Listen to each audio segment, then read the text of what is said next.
ബി.ജെ.പിക്കും കേന്ദ്ര സർക്കാരിനും അഹങ്കാരമാണ് എന്ന വാദം വീണ്ടും വീണ്ടും ആവർത്തിക്കുകയാണ് RSSന്റെ നേതാക്കൾ. രാമനിൽ ഭക്തിയുള്ള എന്നാൽ അഹങ്കാരികളായി മാറിയ പാർട്ടി 241 ഒതുങ്ങിയെന്ന് ബി.ജെ.പിയെ ലക്ഷ്യമിട്ട് RSS നേതാവ് ഇന്ദ്രേഷ് കുമാർ കഴിഞ്ഞ ദിവസം ജയ്പൂരിൽ പ്രസംഗിച്ചു. രാമനിൽ വിശ്വാസമില്ലാത്തവരുടെ പാർട്ടി അല്ലെങ്കിൽ പാർട്ടികൾ എന്നാണ് പ്രതിപക്ഷത്തെ ഇന്ദ്രേഷ് കുമാർ വിശേഷിപ്പിച്ചത്.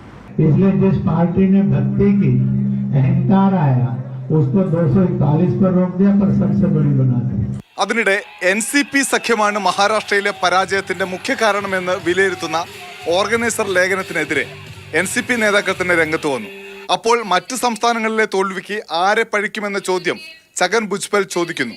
ജയിക്കുമ്പോൾ RSSന് പ്രശംസയും തോൽക്കുമ്പോൾ അജിത് പവാറിന് കുറ്റവും എന്നതാണോ നിലപാടെന്ന് NCPയിലെ യുവ നേതാവ് സൂരജ് ചവാൻ. RSSനെ പറഞ്ഞു കളിക്കരുതെന്ന് BJP നേതാക്കൾ NCPക്ക് മുന്നറിയിപ്പ് നൽകുന്നു. അതേസമയം ഇന്ദ്രേഷ് കുമാറിൻ്റേത് സംഘടനയുടെ ഔദ്യോഗിക നിലപാടല്ലെന്ന് RSS വ്യക്തമാക്കി. BJP RSS കോർഡിനേഷൻ സമിതി യോഗം ജൂലൈ 31 മുതൽ ഓഗസ്റ്റ് 2 വരെ കേരളത്തിൽ നടക്കും. മോദി സർക്കാരിന് ഭരിക്കാനുള്ള വിധിയല്ല ജനങ്ങൾ നൽകിയത് എന്ന് കോൺഗ്രസ് വീണ്ടും വ്യക്തമാക്കി. NCPക്ക് ഒരു രാജ്യസഭാ സീറ്റ് നൽകിയിട്ടുണ്ട് മഹായുതി സഖ്യം. ആ സീറ്റ് അജിത് പവാറിന്റെ ഭാര്യ സുനേത്ര പവാറിന് നൽകാനുള്ള തീരുമാനം NCPക്കകത്ത് തന്നെ കലാപക്കൊടി ഉയർത്തിയിട്ടുണ്ട്. 20 ദിവസത്തിനകം മഹായുതി സഖ്യം തകരും എന്നാണ് മഹാവികാസ് അഘാഡിയിലെ ചില നേതാക്കൾ പറയുന്നത്.